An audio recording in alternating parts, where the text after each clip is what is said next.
私の場合は要は感覚がないので、床ずれというものになりやすくなります。皆さんこんにちは。現代のもののけ姫ことまこです。今日は私がずっと気になっていて撮りたかったなと思っていたこちら、防災士の資格を取りました。おめでとうございます。はい、防災士は民間の資格なので国家資格というわけではないんですけど、やっぱり今後災害っていうのはずっとなくならない中で、私自身東日本大震災を健常者の時に、経験を山形の方でしてね、でその後被災地巡りをしたり、また去年は石川能登の方に巡ったりで、車椅子になってからやっぱりどうやって避難するのかなとか、避難所での生活ってこれ自分ら無理じゃねみたいな、車椅子も無理じゃねっていう、実際にね東日本大震災の被災した方にもお話を聞いたりしていろいろ考えていく中で、やっぱり私自身も知識をつけてそういった防災とか避難所の在り方っていうのを何か少しアドバイスしていけたらいいなっていうことで、まず第一歩としてこの防災士を取りました。はい、こちら顔写真付きです。何をするかってことなんですけど、防災士っていうのは基本的には常日頃の防災を皆さんに周知して、皆さんと一緒に防災を考えるっていうことがまず一番の活動のメインです。災害が起こった場合、避難所っていうのが設立されますので、その避難所で基本的には運営のお手伝いですね。そういうのをやっぱ積極的にやっていきましょうっていうことが、防災士のまず一番のメインの役目となっております。で今日はそうちゃんもいらっしゃいますので、だってそうちゃんもいるので、防災バッグについて一般的な防災バッグを今回買いまして、でもその中でもいろんなタイプがあるので、私自身下半身麻痺で排泄障害を負ってる車椅子の私自身がこういうのがあった方が私の体にはいいかなって思った防災バッグを、今回チョイスして、買いました。それプラス自分の障害に合わせてこれを入れといた方がいいなって思うものをちょっと今日は一緒に紹介していきたいと思いますので、皆さんこの動画を機にちょっと防災バッグを、作ってみたり買ってみたり、防災について考えてほしいなと思います。では行きましょう。はい、防災バッグ、まずこれはね1人分の防災バッグですね。基本的に何人用っていう風に売られてはいるんだけど、やっぱ2人とか3人用になるとリュック自体がすごく大きくなっちゃうの。持って逃げるとかって考えてもあんまり大きいってやっぱ重たくなるんだよね。私はもし車椅子の人が自分で膝の上に乗せても持っていけるサイズってことで、やっぱり1人用のバッグがいいなって思いました。じゃあ何が入っていくかってなるとですね、こういう防災ハンドブックっていうものが入ってました。これを見ながら内容物一覧ですね、どこを家の中注意しておいた方がいいかなとかっていうガイドブックが載ってたり、あとは伝言板ダイヤルですね。こちら安否確認災害用伝言板ダイヤルってものがしてます。ご存知でした？ 117 知ってるこれですね、災害の時に使うものではあるんだけど、試しにやってみるってことは常日頃からできますので、はい、使い方分からずにやれないとちょっとあれなので、ほら毎月1日と15日に体験利用ができますっていうふうに書いております。なので1回やってみたいな、勉強しておきたいなっていう方は1日15日に1回やってみてください。はい、じゃあ中身、まずお水ですね。5年保存水が3本入ってます。飲料水は成人1日1人当たり3リットル必要と言われております。3本あっても基本的には足りないんですね。本来であれば足りません。でもやっぱないよりはマシ、いっぱいあったら今度重たくなっちゃうので、まずはこういった3本あります。 500ml が3本なので 1.5 リットルあります。福岡の方ではですね、マンションなのでやっぱり自分が避難するっていうことは結構難しいわけですよ。エレベーターが止まったら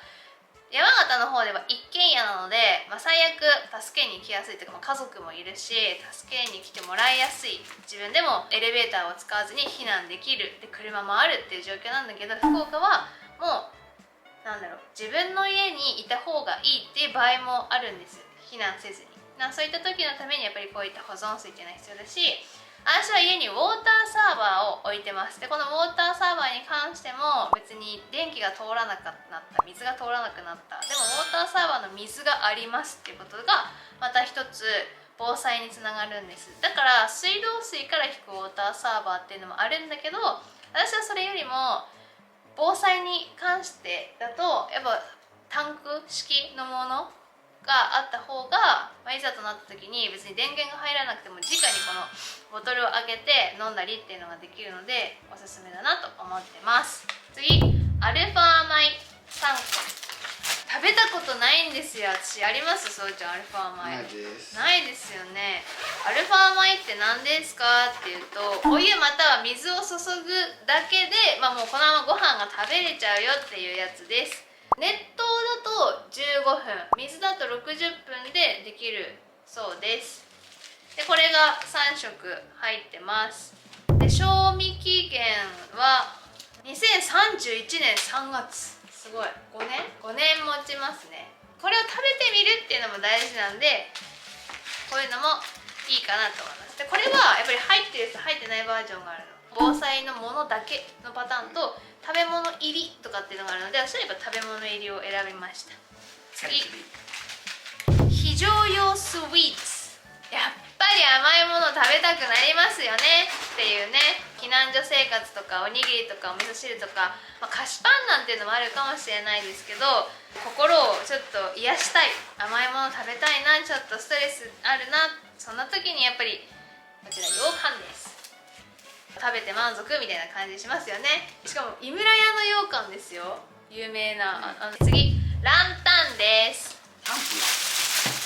そうなんですよ、キャンプなんですよ。だからキャンプ普段してる人はすごい防災が整っていると思います。こちらランタン、これはね、どこにでも入れておきましょうねって言われてると思うんですけど、だからこういうものに関してはバッグに入れておくもいいし、普段アウトドアとか普通にインテリアとかでもいいと思います。やっぱり電気が消えた時とか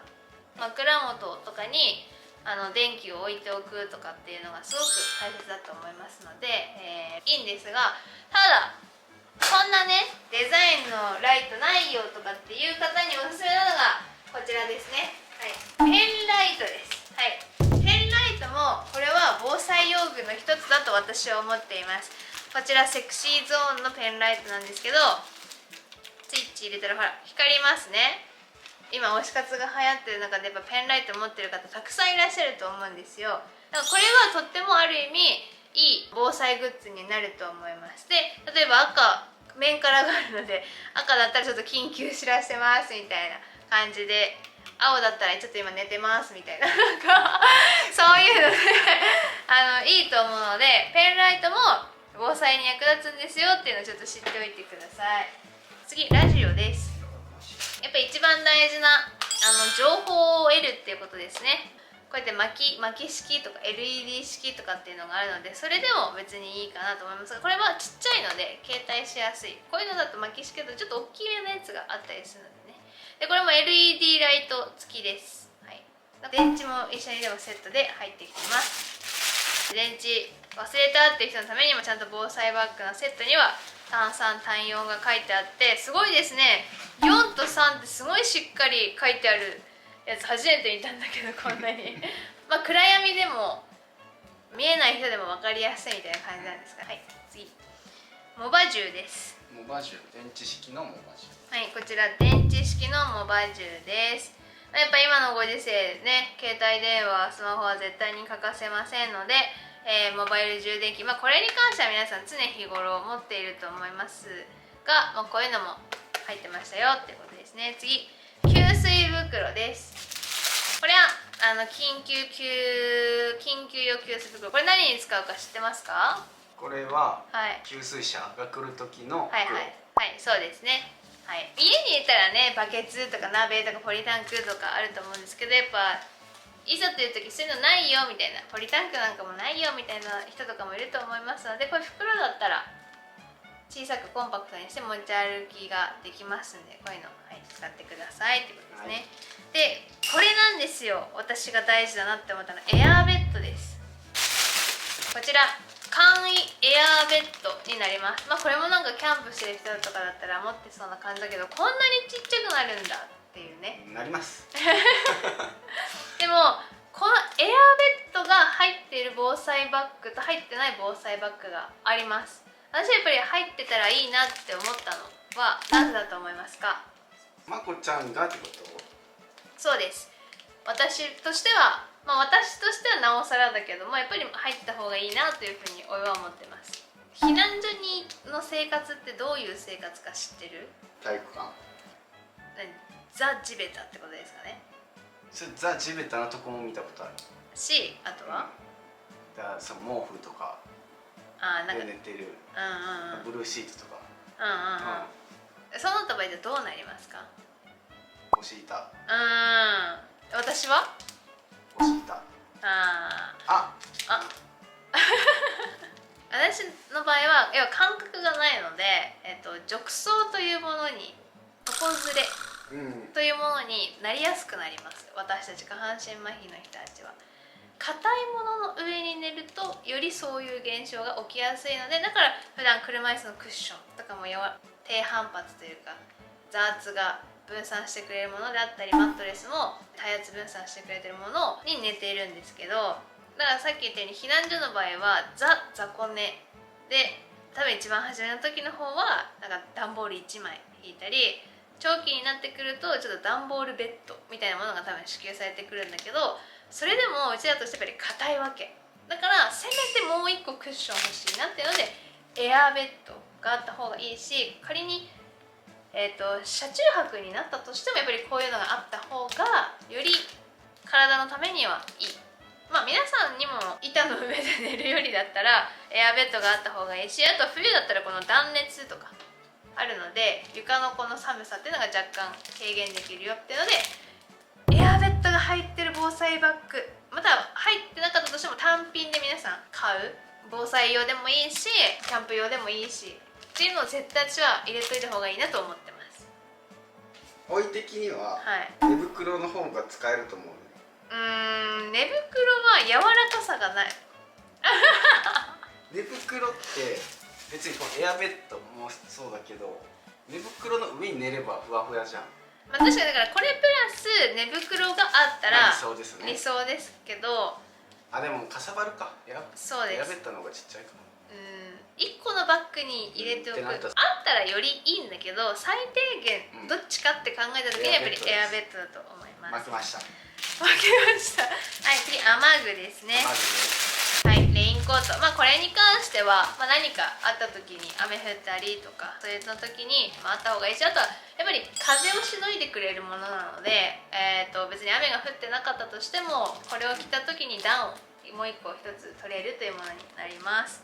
でそれプラスからアルミシートですね。これは知ってますか？アルミシート。知ってます。はい、これもよくなんかでもテレビとかでね、こう水に落ちちゃったみたいなとか、なんか災害のやつ見てるとアルミシートかぶってね撮ってるの見たことありますか？キャンプでも使うしね。アルミシートこうやって寝袋の中にこれ入れたりとか。そんな寒い中キャンプどこまで極寒のところにキャンプ行ってるんですか？なんか私もこれは怪我した時すごい体の震えが止まらなかったんですよ。その時に救急車の中でアルミシートかけられました。初体験でしたね。はい、こちらアルミシート。意外といいんですよ。で、カイロですね。これは貼れないですね。貼らないじゃなく貼れないカイロらしいですよ。貼らないじゃなく貼れない貼れないからみたいな感じですね。すごいデメリット感。でも持続16時間、40度16時間だって、これが3つありますね。次、非常用トイレです。避難所とか行ってもすごいトイレの問題っていうのがたくさんあります。これに関しては自宅用であったり、または自分がね持ってて避難所にはいどうぞってできる場合もあったり、土掘ってどっか穴あればできたりするので、こういったのも大事です。5回セットですね。クールタオル1枚これはきっともう本当ここ近年のものなんじゃないですか。はい、濡らして絞って、やっぱ熱中症、冬に災害が起きたら寒さ対策っていうのは大事だけど、夏に災害が起きたらこの熱中症対策というものが必要になってきますので、やっぱり人がいっぱいいる体育館の中とか多分すごい地獄になると思います。家の中でもそうだと思いますけど。はい、次マスク。避難所生活をもしするにあたって一番気にしなきゃいけないのは衛生面です。菌とかいろんなものが発生してくるので、やっぱりマスクというものが必要になってきます。次、体拭きシートです。これに関してはもう分かる通り、お風呂に入れないので清潔に保ちましょうというのもありますし、こちらノンアルコールになっておりますので、どこでも拭いたりというのがいけるものになります。はい、70。次、歯ブラシセットです。自分のトラベルセットとかなんか持ち歩きとかある人はいいと思いますし、これに関してはでも歯磨き粉付き歯ブラシセットらしいので、濡らしたらもう泡立ちますみたいなものです。100均に売ってます。はい。100粉付き？すごい。なんで知ってんの？キャンプで使うから。今もある？捨てました。なんで捨てんのよ。もったいない。100均だからね。次、絆創膏1箱。バンドエイドじゃなくて8バンドだって。これカットバン、なんていうカットバンのこと？カットバン。カットバンなんだ。次、軍手。これはなんかこう割れ物とか素手で危ない時がありますので、軍手っていうものが必要です。軍手以外にもこうちょっと厚手のゴム手袋とかっていうのもいいんじゃないかなと思います。これが、今回さっき見せたバッグの中に入ってた防災グッズなんだけど、そこから私プラスで持っておきたいなというものが量を見ながらになるので、ちょっと数は分かんないけど、あとゴム手と1番はまずこちらゴム手袋です。普段使っているゴム手袋、1箱っていうわけではなく、普通にここからガバッと取ってジップロックとかに入れておく。私たちはうんちを自力では出せないので、適便というものが必要になります。でそれが、トイレがない時はきっと誰かに適便をしてもらうっていうことが起こりうると思うので、ゴム手袋必要だし、ゴム手袋っていうものに関してはもうめちゃめちゃ何でもね使える、あって困るものではないというものなので、ゴム手袋必要になります。これプラスあとはワセリンと一緒にセットっていうのも必要かなと思います。はい、で、やっぱ一番はおトイレ問題なんですよ。褥瘡予防はマットで必要なんですけど、おトイレ問題に関しては、あとこれですね、もうカテーテル、こちらです。普段自己導入をしているので、使い捨てのカテーテルというものはやっておるんですが、やっぱ災害時になって1回ずつ何回もトイレに行くってことはできないので、もう差しっぱにしておく。カテーテルでここにおしっこ溜めて捨てるをした方が絶対楽なので、このカテーテルセットというものは必ずワンセット入れておくと、トイレ問題は本当に私は楽になると思います。ここに関してちょっと清潔面とか出てくるかもしれないけど、そこはやっぱりどうしても完璧にできない瞬間も来ると思うので、まずはおしっこをしっかり処理できるというのはこのセット。はい、そんな中でだからうんちする時とかなんかする時にやっぱね、シーツっていうのも必要になってくるので、この使い捨ての防水、これペット用のワイドの大きいやついつも紹介してると思うので、これをとりあえずちょっとリュックの量を見ながらだけど、まずは2枚くらいでも入れておくと安心かなっていう、これは確実に入れておいた方が個人的にはいいかなと思います。あと他にも薬とか、それぞれあると思うので、私は常日頃やっぱり行ったり来たり旅行とかをするので、旅行リュックっていうものが確保されてるわけで、その中に薬セットっていうのが絶対入ってるの。それこそ歯ブラシ入ってたりとか、洗顔入ってたりとか、シャンプーとかトリートメントとか、いろんなもの入ってたりするんで、やっぱそういうのもあった方がいいのかなというふうに思います。じゃあ今紹介したもの全部リュックに入るのか入れていきましょう。質問です。これなんか入れる順番とかあるんですか？ないとは言わないけれど、重さを感じにくいのは